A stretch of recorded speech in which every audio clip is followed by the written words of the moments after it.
Hi everyone, my name is Ling and I'm the director of Don't Cry Butterfly.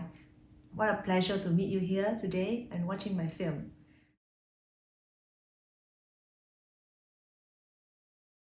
I just want to share a little bit about the beginning of Don't Cry Butterfly. It's actually start off with a series of short films that I made about middle-aged women. And many people ask, why am I interested in the topic of middle-aged women? Why am I not making like love stories or something political or something that is more drama? Why is it I'm talking about middle-aged women and almost like the dreadful feelings of their relationships? Um, it's actually, I think it traced back to my childhood. When I was a kid, I lived in a house next to a wet market and it was filled with old women. You know, in a wet market, they're very noisy, they're very happy, sometimes they're aggressive, and they were always talking because my room windows faces the wet market, so I could listen to every single thing that the women were talking about. And I think in a way it kind of stayed in my memory. And when I grew up back in 2014, when I went back to Vietnam and trying to make my very first short films, it naturally came to me. I really want to make a film about a middle-aged woman who is trying to connect with her daughter. So the story was about a middle-aged woman trying to do a voodoo rituals to cure her daughter out of a sickness, and that sickness was that she was sleeping with a married man. Sounds familiar, right? Yes, that was actually the starting point for Don't Cry Butterfly. And within that short film, I really wanted to portray the disconnection between the generations and how we love each other, but we don't know how to express that love.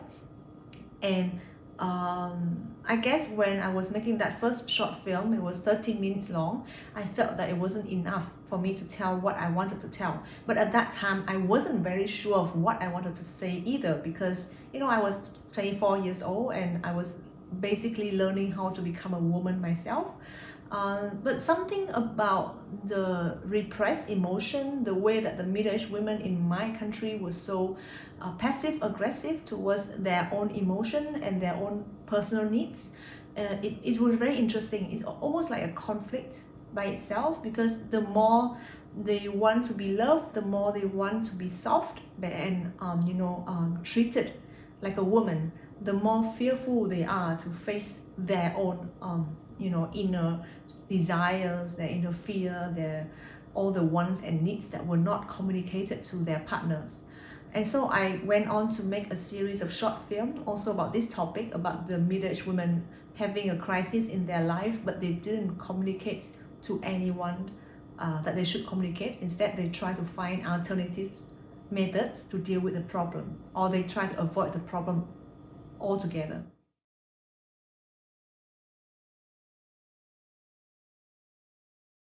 And after 4 short films about middle-aged women, and also, well, 10 years later, I think I finally formed the answers in my head.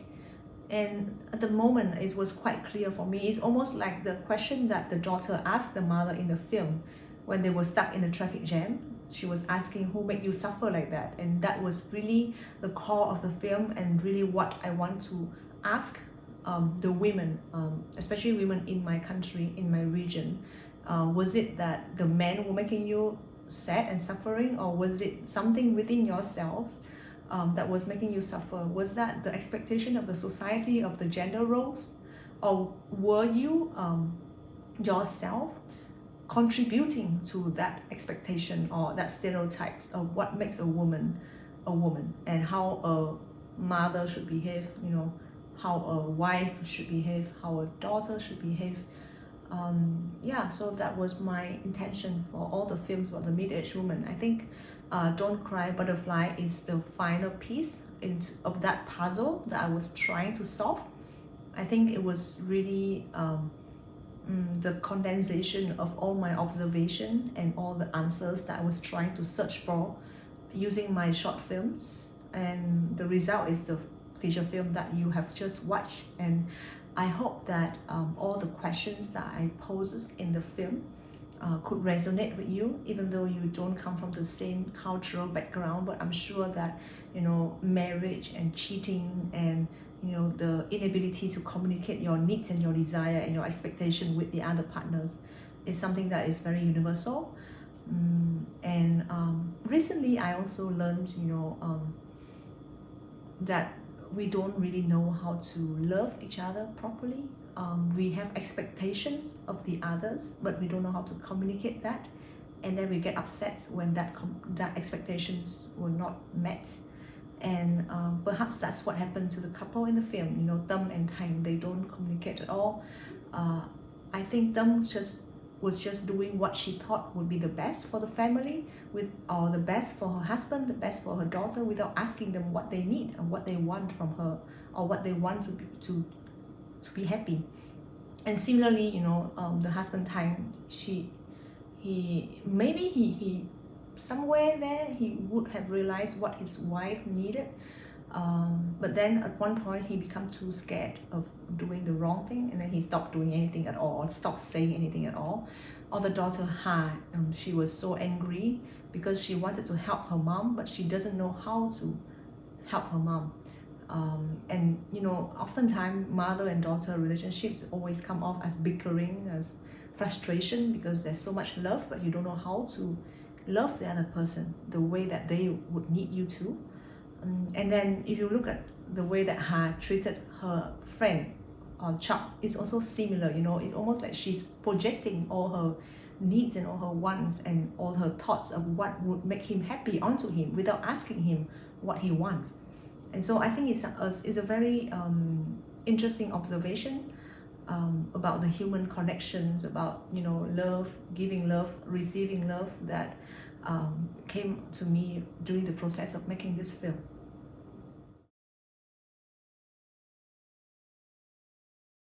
So in Don't Cry Butterfly, I inspect a little bit about the social pressure onto the women of generations, especially in family, and also in marriage. And the reason why I want to explore this is because as a woman, or as a girl, when I was growing up, I was constantly told by my mother that, you know, you have to grow up knowing how to cook properly, knowing how to clean the house, you have to find yourself a good husband, you have to, you know, give birth to beautiful children, and then you have to teach them properly, and you have to maintain a happy family, you have to know how to keep your husband's heart. You know, that's like a technique. Apparently it's something that women in my country focus on. You know, how is a skill, how we can, you know, retain the man's heart next to us. In Vietnamese we call it giữ chồng, which literally translates to keeping the husband. So you have to know how to keep the husband. It became like an obsession in my mind, because I saw so many women who are so unhappy in their marriage or their relationship, but they refuse to break up or to walk away. And when being asked, I think their most reaction would be, what would other people think when they look at me? It's almost like if they were to walk away from an unhappy marriage, it would be considered like a failure as a woman in the society. And also it feels like, so as a woman, you are being defined by your family, the ability to keep a happy family. It's almost like a one-sided thing. And like there's never this kind of conversation when it comes to men. I'm not saying that men don't have their own problem, but as women, we live in a society where we were constantly, you know, thrown on this double kind of you know, on these responsibilities from birth. So when you were born as a girl, those things were placed upon you. And of course, the younger generation like Ha or like myself, we try to break away from that mold. We try to find answers to our happiness. We try to find out who we really are outside of the social expectation of what makes a woman, in this case, a family. But it's very hard because I have to admit myself that I was really under the pressure of following what the society wants me to do as a woman. So I have to have my career because that's my personal needs, but I will also have to have a family at a certain age. I also have to give birth after I got married because it felt like the right thing to do. These things are something that is like a checklist in your mind, and sometimes you don't even realize that it didn't come from you, it comes from somewhere else. It's come from generations of women telling each other what to do and contributing to the continuation of all these social pressures. And it's funny. If you want to talk more about the pressure within a marriage, it's like in Vietnamese, there's a saying that you would have to be a queen in the living room, and also out when you are out with your husband, and you have to be a slave in the kitchen. You have to keep the kitchen clean and cook nice food, and then you have to be a whore in the bedroom. And wow, that's a lot of responsibility, that's a lot of roles that you're taking on, and everything is centered within a man and the family unit. This is not centered towards what the woman is, or who the woman is, or what the woman needs for herself to feel complete. And so, all this centering to into men and into marriage, it's really it's conflicting with the woman nature. It's almost like we ourselves are being defined by every other factors but ourselves. So that is something that I really want to discuss in Don't Cry Butterfly.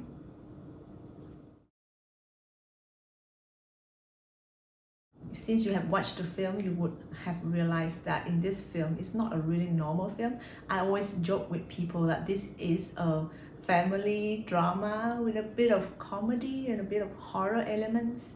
And surprisingly, you watch the film, it feels like a complete film and all the elements were balanced together. But when I was developing the project, there were so many questions on what is the genre of your film, how are you going to tell the story from two women's perspective, how are you gonna incorporate all these like magical realism or horror elements into a film that is already very dense with like black comedy, and also going a bit into the psychology of the female characters and also the male characters in the film. And you also want to try to be fair to all the characters, meaning that you are not trying to antagonize the men, but you really want to pose questions to the women, and the way that they do questionable things. So there's a lot of things that I was really struggling to balance in the film. And if you ask me, there's no recipe to do this. I think most of the time when I was writing Don't Cry Butterfly, I was just following my gut. The elements just appear when I feel like the character emotion needs that element. It's really not trying to impress or trying to scare the audience unnecessarily, but more like at that time I feel that the character is being stuck.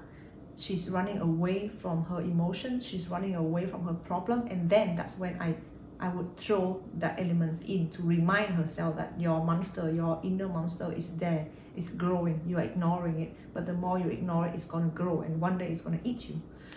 So that's how I kind of process the elements in my film. And the black comedy elements, it came naturally because in Vietnamese we have a saying that it is so sad that you have to laugh. It's like laughing in tears, because when the situation is too traumatizing, and you don't want to face it, you want to be passive aggressive about it, oftentimes you talk about it with a lighter tone and laugh about it. And actually it's very much like how in my family I realized that we always talk about serious matters with like laughter, or we would deviate from that. We would always like try to make it sound as it is not as serious as it is, almost like we could never have a proper serious adult conversation, because somehow it just felt too much, and I wonder why. But yeah, that was the reason behind the black comedy elements in the film. Partly it's because my personal preference for the black comedy and the body horror elements, but also it's partly of my observation of how people really behave in real life. And talking about body horror, I really love the genre. I feel that it is such a effective tool to visualize the characters' inner emotion, especially for films like this where the characters are so repressed, they don't know how to communicate their feelings. And I don't want the character to just going around the film being quiet, staring outside the window, looking sad. Slow cinema, I don't think this is what I want to do with Don't Cry Butterfly. I really want the characters to be talking a lot, but about everything but their feelings. So that's why I decided to incorporate the body horror elements to help elevate the characters' emotions, and for the audience to be able to understand what is going on within the characters' mental state.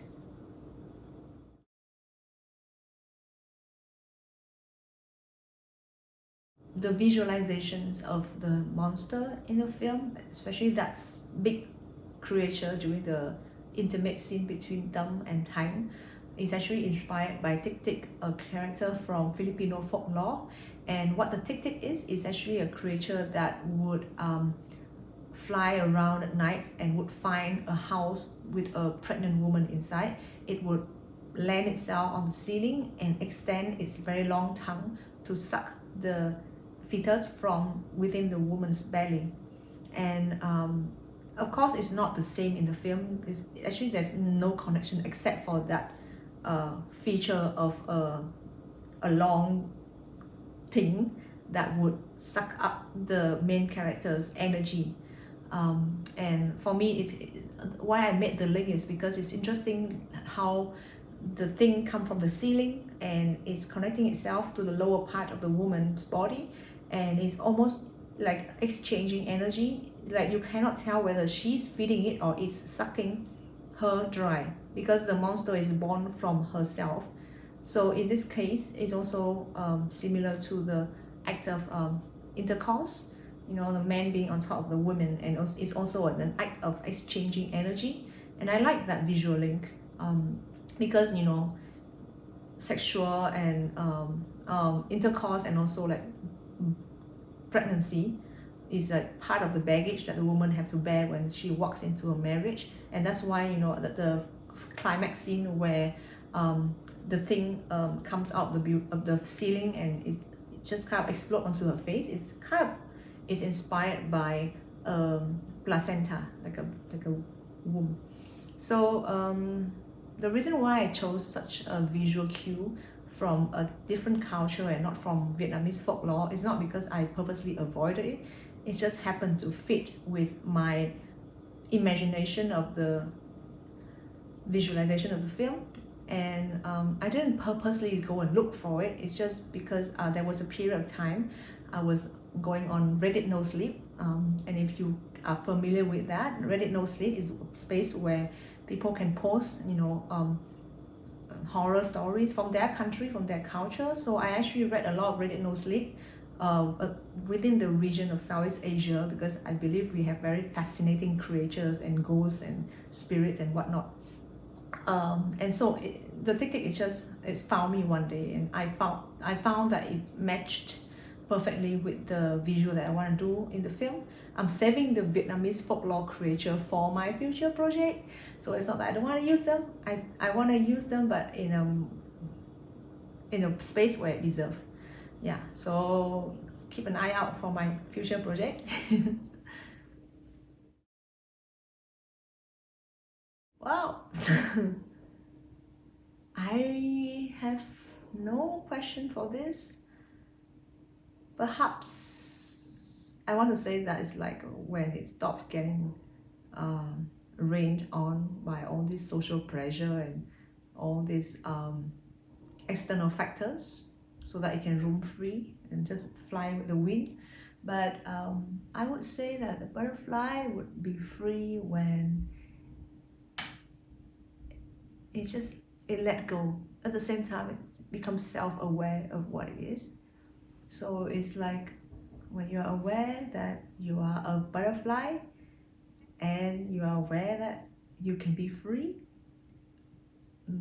just being a butterfly, just accepting that you are a butterfly and your colors and your ability to do all these things that you can do, and let go of what people tell you how a butterfly should behave, how a butterfly should look like, how a butterfly should fly.